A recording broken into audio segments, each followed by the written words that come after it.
৯০ দশকের জনপ্রিয় চিত্রনায়িকা শাবনূর সময়ের পরিক্রমায় অস্ট্রেলিয়ায় থিতু হয়েছেন অনেক আগেই। এর মধ্যে কয়েকবারই সিনেমায় ফেরার কথা জানিয়েছিলেন নায়িকা। এরপর তিনি সত্যিই ফিরেছিলেন লাইট ক্যামেরার সামনে।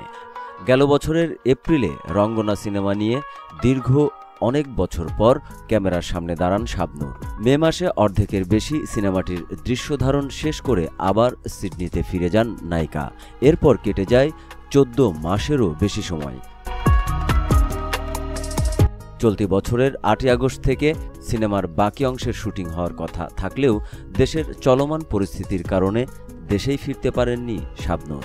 এরপর রঙ্গনার দ্বিতীয় ধাপের শুটিং শুরু হওয়ার কথা থাকলেও পরে জানা যায় সম্মানীর কারণে শাবনূরের নতুন শিডিউল পাচ্ছেন না এই নির্মাতা। মাঝপথে থেমে গেছে রঙ্গনার কাজ। এর আগে শাবনূর জানিয়েছিলেন নির্মাতা তার সঙ্গে নাকি কথা দিয়ে কথা রাখেননি। সব মিলিয়ে এমনও রটনা রটে সিনেমা থেকে সরে দাঁড়িয়েছেন তিনি। এরপর আরও কয়েক মাস কেটে গেলেও তার শুটিংয়ে ফেরার কোনো খবর পাওয়া যায়নি। এ বিষয়ে এই সিনেমার নির্মাতা আরাফাত বলেন, কেউ কেউ বলার চেষ্টা করছেন রঙ্গনার শুটিং আর হচ্ছে না। এটা পুরোপুরি অবাস্তব কথা।